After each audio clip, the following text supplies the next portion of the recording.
أعوذ بالله من الشيطان الرجيم. بسم الله الرحمن الرحيم. وألقى في الأرض رواسي أن تميد بكم وأنهارا وسبلا لعلكم تهتدون وعلامات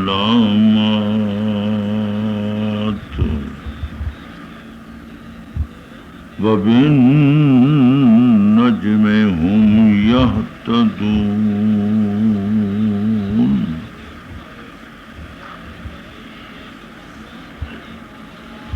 أفمن يخلق كمن لا يخلق أفلا تذكرون.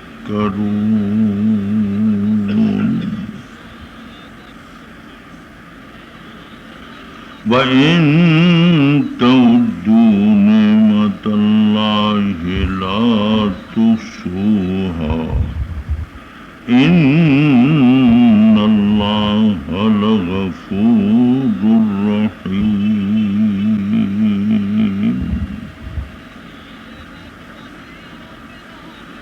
والله يعلم ما تسرون وما تعلنون. والذين يدعون من دون الله لا يخلقون شيئا وهم يخلقون.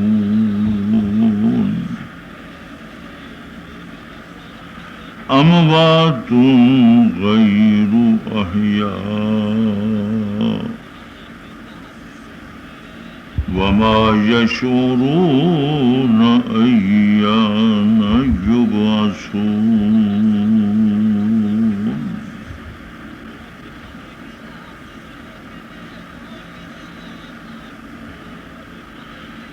ڈال دیے اللہ نے زمین میں بوجھ،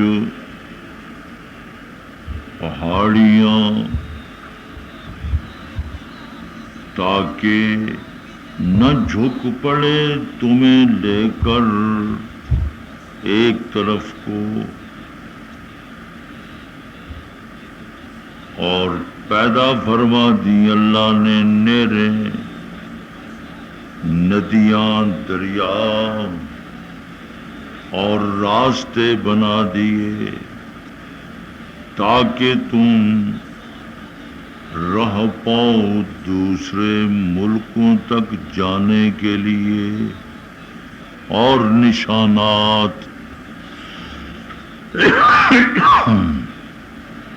اور ستاروں کے ذریعے سے وہ اپنے راہ پاتے تھے۔ بھلا وہ ذات جو پیدا فرماتی ہے برابر ہو سکتی ہے ان کے جو کچھ پیدا نہیں کر سکتے؟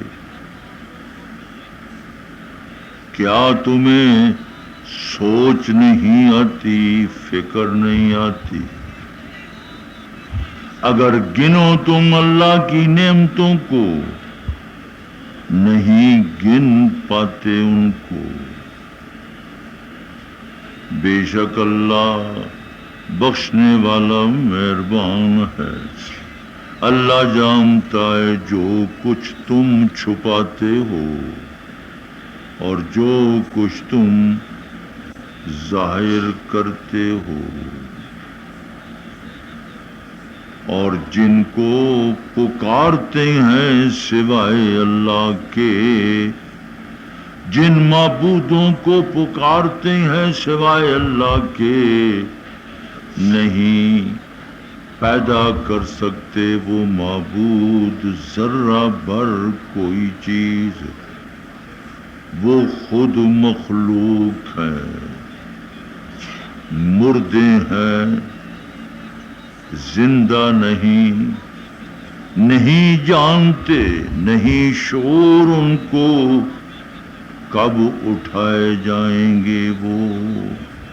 قرآن مقدس نے مسلسل سورۃ النحل کی ابتدائی آیات سے لے کر مختلف آیات توحید، نشانات توحید، دلائل توحید، براہین، مخلوق میں سے ہر درخت کو، ہر پھول کو، ہر پتے کو، ہر جانور کو، ایک ایک چیز کو، چاند کو، سورج کو، رات کو، دن کو، ستاروں کو، سمندر کو، دریاؤں کو، مچھلی تک، سونا گہنا جو نکالا جاتا ہے، سونا، چاندی، موتی، جواہرات، مسلسل ان کو ذکر کرتے ہوئے قرآن عزیز نے اللہ پاک کی توحید، خدا کی وحدانیت، اللہ لا شریک، اس کا کوئی ساجی، وہی معبود، وہی قربانی نظر نیاز چڑھاوے کے لائق، وہی اللہ عزت دینے والا، ذلتیں دینے والا، سب کچھ، ساری کائنات اور ساری دھرتی کا نظام اسی اللہ کے پاس ہے، وہ اللہ ایک ہے۔ اس وقت جو آیات کریمہ تلاوت کی ہیں، اس میں ذکر آ گیا پہاڑوں کا۔ قرآن پاک نے پہاڑوں کو جبال کے نام سے، وَإِذَا الْجِبَالُ سُيِّرَتْ، کہ جب قیامت آئے گی، یہ جو پہاڑوں کا سلسلہ سینکڑوں میل تک، ہزاروں میل تک پھیلا ہوا، آسمان کی بلندیوں کو چھونے والا، وادیاں، یہ جبال، جبل سے ہے، پہاڑ چھوٹا ہوتا بڑا ہوتا۔ قرآن مقدس کی زبان میں انہی پہاڑوں کو، جو طویل پہاڑ ہے اور دور تک پہاڑوں کا سلسلہ جاتا ہے، اس کو رواسیہ سے تعبیر کیا۔ رواسیہ بھی جمع، جیسے جبال جبل کی جمع، ایسے رواسیہ بھی راسیہ کی جمع۔ راسیہ کہتے ہیں بوجھ کو، ٹبے، ریگستانی ٹبے، مٹی کے ٹبے، بڑے بڑے ٹبے، لئیے بھکر کی طرف جائیں تو راستے میں دیکھیں بے شمار پوری زمین پہ بکھرے ہوئے ہیں۔ فرمایا جب اللہ پاک نے زمین کو پیدا فرمایا تو زمین کا توازن نہ تھا، کسی طرف زمین بھاری ہے، کسی طرف زمین ہلکی ہے۔ اب کسی طرف بھاری، کسی طرف ہلکی، اس کا توازن نہیں تھا، یہ یوں حرکت کرتی تھی۔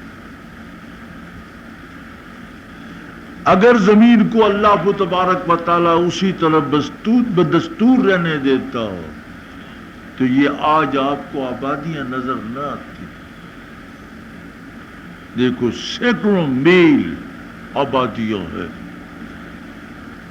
دور جانے کی ضرورت نہیں، کراچی کو دیکھو کتنا طویل و عریض، جو سینکڑوں میل پر پھیلا ہوا ہے، 200 میل تک تو کراچی چلا جا رہا ہے اور طرف سے،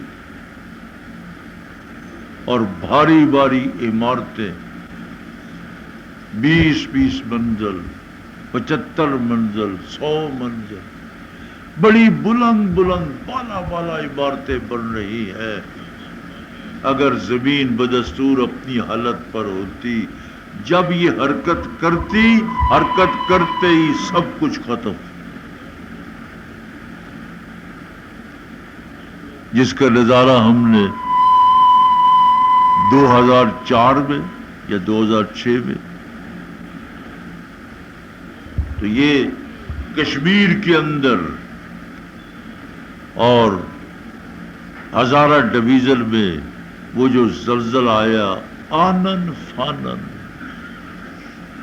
سب کچھ نیست و نابود ہو گیا۔ اللہ کریم نے اپنی قدرت، اپنی خدائی، اپنی ربوبیت، اپنا وجود، اپنا معبود ہونا بتلایا۔ اور زمین پر رہنے والوں، بھاری بھاری عمارتیں بنانے والوں، فیکٹریاں بنانے والوں، کارخانے بنانے والوں، تمہارے کارخانوں کو، تمہارے گھروں کو، تمہارے بنگلوں کو اس رب نے محفوظ کیا۔ اللہ نے اس کا توازن برقرار رکھا۔ بھاری پہاڑ زمین کے اوپر جگہ جگہ ڈال دیے، توازن برقرار ہے۔ اور زلزلے اب بھی آتے ہیں۔ جب زلزلہ آتا ہے جن علاقوں میں، تو جن علاقوں میں زلزلہ آتا ہے وہاں کوئی طویل اونچی عمارت نہیں بنتی۔ تو یہ جاپان، اس علاقے میں دیکھو سب سے زیادہ زلزلے آتے ہیں، ہلکی پھلکی عمارتیں کہ زلزلہ آئے نقصان نہ ہو۔ قرآن مقدس کہتا ہے کہ یہ جو آپ کو طویل و عریض پہاڑوں کا بوجھ کا سلسلہ نظر آتا ہے، یہ در حقیقت اس رب کی ربوبیت، اس کی خدائی، اس کی قدرت کا مظہر ہے۔ مظہر قدرت میں سے مظہر قدرت، مظہر توحید، مظہر الہ یہ پہاڑ بھی ہے کہ ان پہاڑوں کو پیدا فرما کر زمین کا توازن اللہ نے درست فرما دیا۔ ان تبید بکم، کہیں تمہیں لے کر یہ حرکت نہ کرے۔ دیکھو اللہ کریم نے ان پہاڑوں کو بھی اپنی توحید، اپنی وحدانیت کی دلیل کے طور پر پیش فرمایا۔ پہاڑوں میں رہنے والے لوگ، پہاڑوں کے اندر بوٹیاں، نباتات، درخت، اونچے اونچے درخت، بڑے بھاری بھاری درخت، خدا کی مخلوق موجود ہے۔ اور فرمایا وَأَنْهَارًا،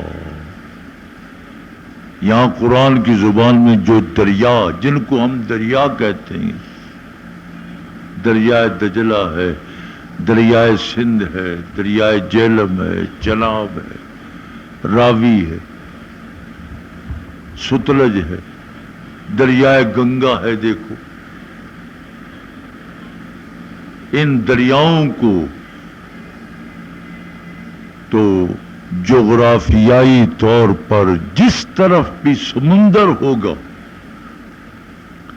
بلندیوں سے پانی، پہاڑوں سے پانی، بارش کا، برف کا پانی، وہ پگھلتا ہوا سمندر کی طرف جاتا ہے۔ آپ کے سارے جتنے دریا بھی ہیں یہ سمندر میں جا کر پنج نند، ہاں جی، پنج نند، دیکھو سارے دریا وہاں اکٹھے ہو جاتے ہیں، وہاں سے پھر سندھ سے گزرتے ہوئے سمندر میں گر گئے۔ اللہ کریم نے ان دریاؤں کو بھی بطور دلیل کے پیش فرمایا، وَسُبُلًا، راستے۔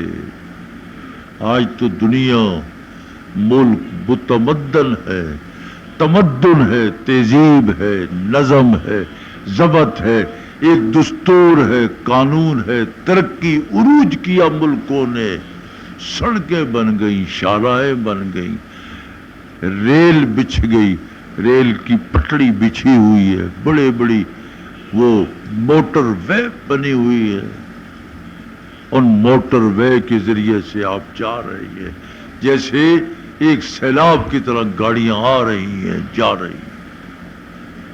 جن ملکوں میں موٹر وے بنی ہوئی ہے تو جا کر دیکھے، ہزاروں لاکھوں گاڑیاں سمندر چلا رہا ہے، اللہ جا رہا ہے۔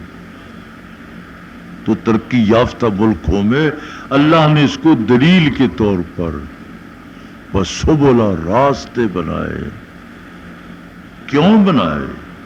لعلکم تہتدون وعلامات، تاکہ تم دوسرے ملکوں تک آسانی سے پہنچ جاؤ، اپنا مال لے جاؤ، اپنا مال لے آؤ، کاروبار کرو، ترقی کرو۔ ایک دوسرے کو اللہ کریم نے دنیا کے اوپر رہنے والوں کو محتاج بنا دی۔ فلاں ملک میں فلاں چیز پائی جاتی ہے، ہمارے ملک میں نہیں ہے، ہم اس ملک کے محتاج ہیں۔ اب تیل ہماری ضرورت کے مطابق ہمارے ملک سے نہیں نکلتا، نکلتا ہے تھوڑا، تو جو ملک تیل پیدا کر رہی ہیں ہم ان کے محتاج ہیں، وہاں سے تیل لیتے ہیں، ساری دنیا ان کی محتاج ہے۔ تیل وہ بند کر دیں تو ظاہر ہے کہ پھر سب لوگوں کی یہ جتنی سواریاں سب رک جائے، کھڑی ہوئی ہیں، بیکار ہے۔ تیل ایسی دولت اللہ نے پیدا کر دی۔ فرمایا کئی نشانیاں راستے، وَبِالنَّجْمِ هُمْ يَهْتَدُونَ، فرمایا ستاروں کے ذریعے سے۔ اب تو متمدن ہے، مہذب ہے، لیکن پہلے زمانے میں قوم جو تھی وہ غیر مہذب تھی، لیکن اللہ نے عقل اور شعور ان کو عطا کیا تھا۔ وہ آسمان کے ستاروں کو دیکھ کر ریگستانی علاقوں میں بھی رات کے وقت ستارہ دیکھا کہ یہ راستہ ہے ہمارا، جب بھول جاتے تھے۔ سمندر کے اندر کشتیاں چلنے والی وہ ستاروں کے ذریعے سے۔ تو قرآن پاک نے فرمایا وَبِالنَّجْمِ هُمْ يَهْتَدُونَ، ستاروں سے وہ راستہ پاتے تھے۔ اب دیکھیے قرآن عزیز نے ان تمام چیزوں کو دلائل کے انداز میں، براہین اور شناخت کے انداز میں پیش کیا۔ اب نتیجہ نکالا جا رہا ہے۔ اب اللہ کریم نے اس مقام پر سوال کیا، أَفَمَن يَخْلُقُ كَمَن لَّا يَخْلُقُ، اللہ أَفَمَن يَخْلُقُ كَمَن لَّا يَخْلُقُ، بھلا بتلاؤ تو صحیح وہ ذات، وہ رب، وہ معبود، وہ الہ جو ساری کائنات کو پیدا کرنے والا ہے، کیا یہ برابر ہو سکتا ہے ان معبودوں کے جو کچھ پیدا نہیں کر سکتے؟ اللہ اللہ، اندازہ لگاؤ جلا شرک کردہ انہوں نے ٹبریاں ٹلیاں ہو گئی ہیں، اندر شاہی کوئی نہیں۔ رتی بار اگر دماغ کے اندر کوئی بھیجا موجود ہے، قرآن عزیز نے سے ایک جملے کے اندر دماغ کھول دیا، دل کھول دیا، آنکھیں کھول دی اور ایک شناخت دے دی کہ تجھے تو موحد بننا چاہیے، تو کیسے مشرک بن گیا؟ کیسے کہتا ہے لانا عزا ولا عزا لکم، ہمارا عزا ہے تمہارا عزا نہیں ہے؟ کیسے نعرے لگاتا، غیروں کے نعرے لگاتا ہے۔ أَفَمَن يَخْلُقُ كَمَن لَّا يَخْلُقُ، کیا بلا بتلا وہ ذات، وہ رب جو ان نباتات کا، جمادات کا، پہاڑوں کا، سمندروں کا، سورج کا، چاند کا، فضا کا، ہوا کا، پانی کا، اس پوری دھرتی کو پیدا کرنے والا، کَمَن لَّا يَخْلُقُ، اس کے برابر ہو سکتا ہے جو کچھ پیدا نہیں کر سکتے؟ ماں کے پیٹ سے اگر کوئی شخص ایک ناخن لے کر نہیں آیا، دنیا کا کوئی پیر، کوئی بزرگ، کوئی شیخ اس کو ناخن نہیں دے سکتا. ناخن دینا اللہ کا کام ہے. ماں کے پیٹ سے جو بچہ جو بچی نابینا آ گئی ہے، دنیا کا کوئی سائنسدان، کوئی اسپتال، کوئی بڑے سے بڑا ڈاکٹر کسی کو بینائی نہیں دے سکتا. اللہ اللہ. یہاں تو لوگوں نے ایسے مزارات بنائے ہوئے ہیں کہ لو بینائی نہیں ہے تو فلاں قبر میں چلے جاؤ، بیٹا نہیں ہے تو فلاں جاؤ، جاؤ نظر مانو، نیاز مانو، بکرا دیو، گائے دو، بیٹا مل جائے گا. آج تک جس کو خدا نے بیٹے سے محروم کیا،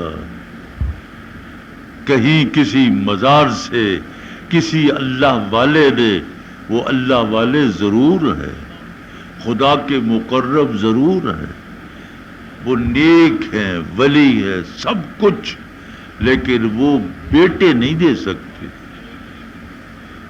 وہ عزت نہیں دے سکتے، کسی کو MNA نہیں بنا سکتے. یا تو لاٹھیاں کھاتے میں وزیر اعظم بن جاؤں، نہیں، سب کچھ دینے والا اللہ ہے. یہ قرآن کا فیصلہ ہے. میں صرف قرآن کی ترجمانی کر رہا ہوں، اس لیے افلا تذکرون. اب بھی تمہیں سوچ نہیں آتی؟ سوچو.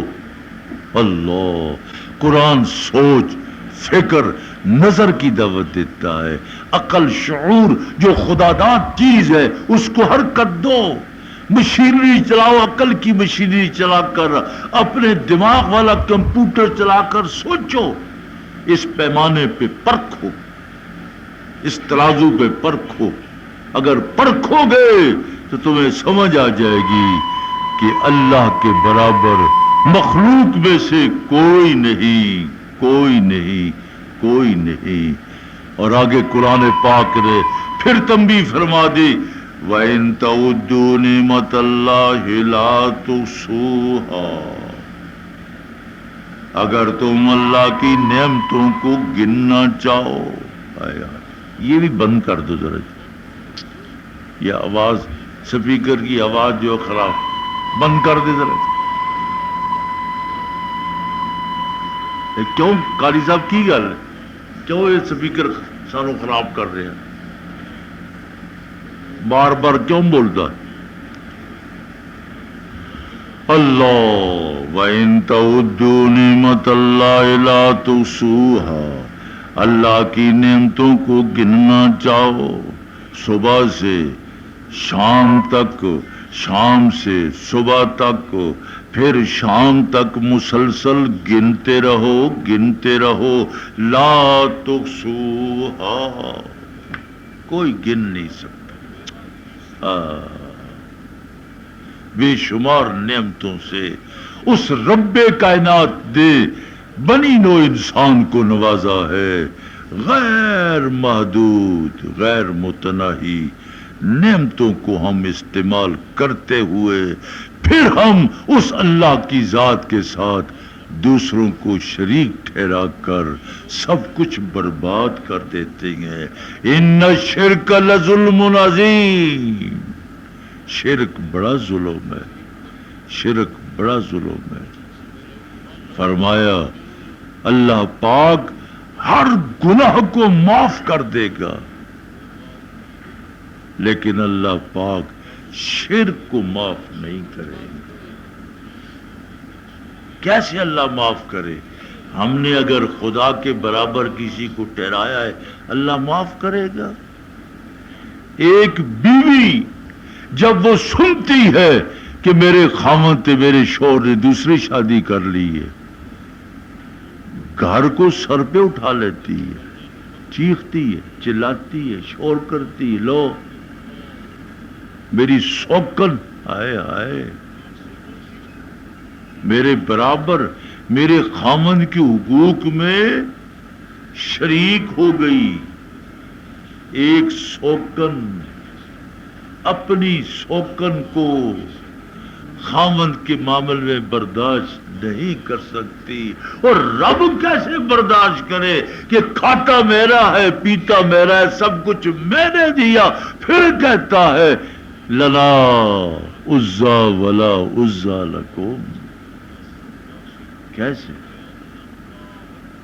ان اللہ لا یغفر ان یشرک به ویغفر ما دون ذالک. اللہ شرک کو کبھی معاف نہیں فرمائے گا، کبھی معاف. شرک کا ذرہ برابر بھی ساری نیکیوں کو برباد کر دیتا ہے. نہ روزہ ہے، نہ حج ہے، نہ زکوٰۃ ہے، نہ مکہ مکرمہ کی زیارت، نہ مدینہ طیبہ کی زیارت، نہ درود پاک، کچھ نہیں.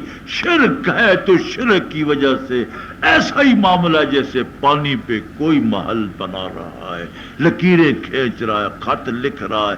کبھی پانی پر بھی خط لکھا جا سکتا ہے؟ اس لیے شرک کے ہوتے ہوئے کوئی عمل بھی خدا کی بارگاہ میں قبول نہیں. لقمان حکیم بھی اپنے بیٹے سے کہتا ہے یا بنی لا تشرک باللہ. میرے بیٹے میں دنیا سے تو جا رہا ہوں لیکن یہ خیال رکھنا موحد رہنا، اللہ کی ذات کے ساتھ کسی کو شریک نہ ٹھہرانا. اللہ واللہ یعلم ما تسرون وما تعلنون.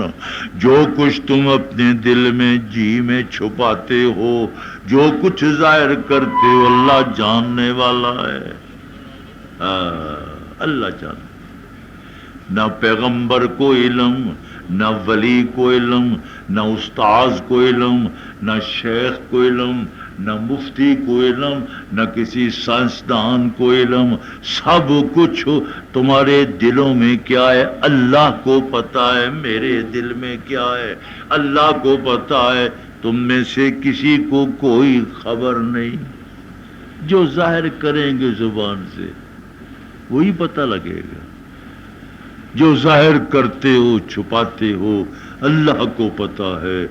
اس لیے فرمایا والذین یدعون من دون اللہ، جن کو تم اللہ کے علاوہ پکارتے ہو، لا یخلقون شیئا، ذرہ برابر بھی کسی چیز کو پیدا نہیں کر سکتے. مکھی کو مچھر کو پیدا نہیں کر سکتے.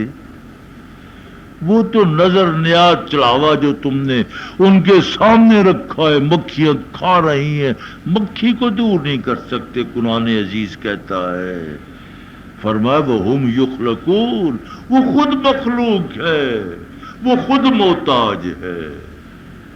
جب خود ہی محتاج ہے تو پھر تم نے اموات غیر احیاء، وہ تو مردہ ہے زندہ ہی نہیں. اللہ کیسے؟ تین قسمیں. مردہ ہے وہ معبود جو چاندی کا، سونے کا، پتھر کا، لوہے کا، لکڑ کا بنا ہوا ہے. وہ اموات، وہ تو ہے ہی مردہ ہے جی. اموات غیر احیاء. زندہ ہے تو دیکھو اب گائے کی پوجا، ہندو گائے کی پوجا کرتا ہے، اندازہ لگا. گائے کی پوجا. میں اگلی بات کہہ نہیں سکتا، شرم و حیا مانے کہ لوگوں نے خاص چیز کو بھی معبود بنا لیا. استغفر اللہ، الیاذ باللہ، الیاذ باللہ. اس قوم کا کیا بنے گا؟ اللہ اکبر. اور جو زندہ انسان ہے فرمایا وہ دنیا سے چلے گئے، وہ بھی اموات غیر احیاء، روح نکل گئی، وہ تو ملے اعلیٰ میں پہنچ گئی. اب قبر میں کوئی قانون نہیں کہ اس کی میت محفوظ ہے.